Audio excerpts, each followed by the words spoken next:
David, I've spoken to you on this position before, today in front of 116,000 people. What does it mean to you, your second premiership as a coach? I'm just delighted to...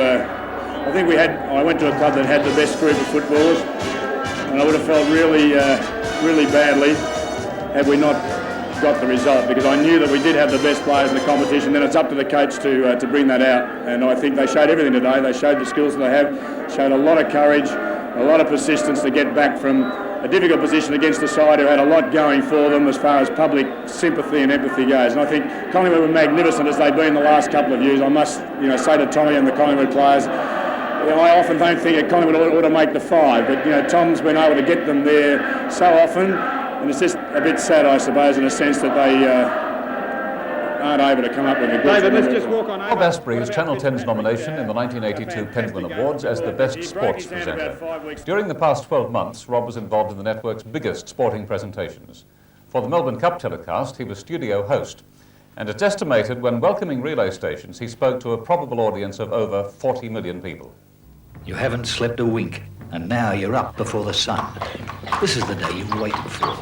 Got your race to run. A horse you've worked for years with, and now he's got you in. He's not the favourite, not at all. But not only favourites win. You're told that luck's a fortune, so give it all you've got. You might be on the winner, son. You might win the Melbourne Cup. It was 50 years ago today. Australians stopped to listen. A young man on a horse like yours ride home a race tradition. 94 apples won the cup. What a horse! Today, the sound of the starting roar is captured in a picture. And as you race, they'll see your face. The cameras make the race the richer. The Melbourne Cup, Australia's richest horse race, Australia's most colourful sporting event. Captured live by the cameras of Network 10 and relayed around Australia and around the world. You might be on the winner, son. You might win the Melbourne Cup.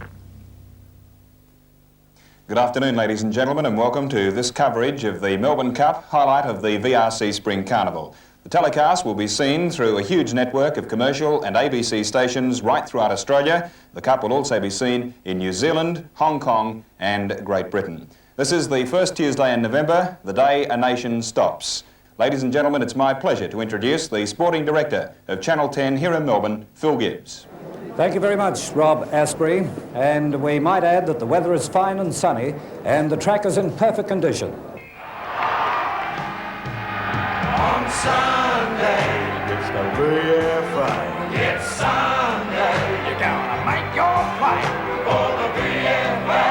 Today you're gonna fly. It's Sunday for the VFA. This year, he is again involved in the station's live coverage of the VFA's Festival of Finals football. Besides being an accomplished commentator, he is regarded by the station as their best sports interviewer. Well, Port Melbourne and Gary Bryce have an incredible record. 2 seasons, 2 premierships, but Gary, this year you finished third in the finals. How do you feel about that? Well, we're third at the moment. But Network 10 is gradually making a stronger commitment to tennis. During the McDonald's indoor tennis tournament in Sydney, Rob showed his versatility by making the official on-court introductions. I guess many tennis fans would agree with me when I say that this is one occasion when we really would like to see 2 winners. Sue Barker has been visiting Australia for almost 10 years, and there's no doubt as an international she is number 1 in the popularity stakes with Australians. Last night, Sue was beaten decisively by Andrea Jaeger, and as our viewers right throughout Australia witnessed, she was very disappointed. Not just because she lost, but because she may have let us down. However, when you consider the entertainment and pleasure that this lady has given the tennis world, we really didn't rehearse this, including victories over Martina Navratilova and Chris Evert-Lloyd, then I'm sure there is no way Australians would ever complain about Sue Barker. Tonight, it's a whole new match, and we wish you well, Sue Barker. Rob Astbury is now regarded as the best investigative sports journalist on television, excelling in Australian rules football. During the past 4 years, he set a new trend by breaking stories that you would normally expect to read first in the daily newspapers. The VFL have only ever presented 3 media awards for the presentation of television news, and Rob has won all 3, an outstanding achievement. This year, the big football story concerned the South Melbourne Football Club's move to Sydney. The club's players made VFL history when they went on strike.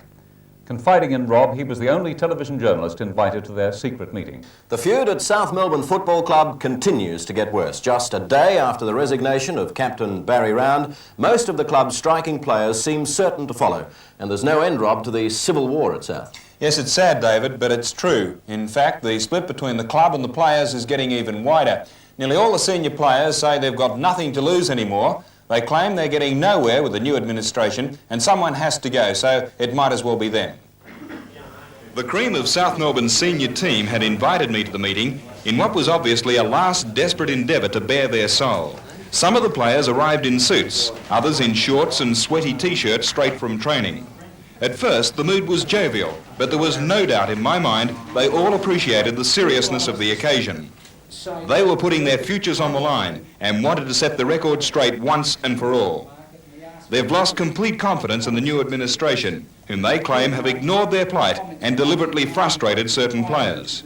12 of them said they had been approached by other clubs and have decided to quit South Melbourne forever. They all felt deeply for popular Captain Barry Round.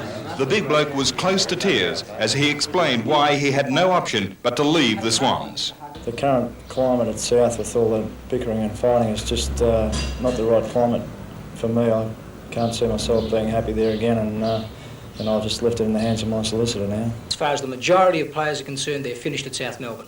You realise if the majority of senior players leave, that's going to wreck the club. Well, the responsibility for that is with the South Melbourne administration. Is there any room for compromise now? Well, you can't compromise with people you can't talk to. When Channel 7's racing commentator Bill Collins stunned the football world by announcing that he would become chairman of the strife-torn Swans, his intentions were declared first on Channel 10. The VFL hierarchy, consisting of Jack Hamilton, Alan Aylett, Alan Schwab and also Ralph Lane, came here around about 5 o'clock this afternoon and met the South Melbourne committee. They met for something like 2.5 hours and then they broke up. The committee remained upstairs for another 45 minutes. They then emerged and their spokesman was Bill Collins. Well, I can now announce that Bill Collins is the president-elect of the South Melbourne Football Club. Bill, I understand from a statement that was handed to me that you're the president-elect of the South Melbourne Football Club. However, John Keogh does remain as chairman of South. The South Committee have agreed to call a general meeting before the end of January 1982 and offer their resignation to that meeting and also offer themselves for re-election so that the members can decide before the end of January. Bill, I'd like to ask you, what is your reaction? How do you feel? Well, I feel that the board has done exactly the right thing. Not all the directors may offer themselves for a re-election. Many of them will decide between now and then whether they will stand or not. I don't know that they will all stand. But the availability will also be made for every eligible person to stand for election in January, before the end of that month. And that gives the opportunity, Rob, for the club to remain what all clubs are intended to be, run by the members of the club. Well, Bill, you're a very busy man. Why have you decided to take on this position?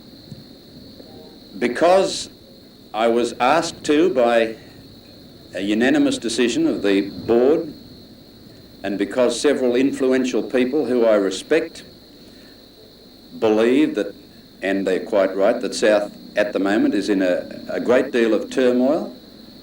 They hope that with my long support for South Melbourne and well-known support for South Melbourne, that I may be able to help. You know, South Melbourne Football Club, and I'm not speaking of the committee, I'm not speaking of the players, and I'm not speaking individually of the members and the supporters, but everybody as a whole is being completely torn apart by the trouble. There's an enormous gap that is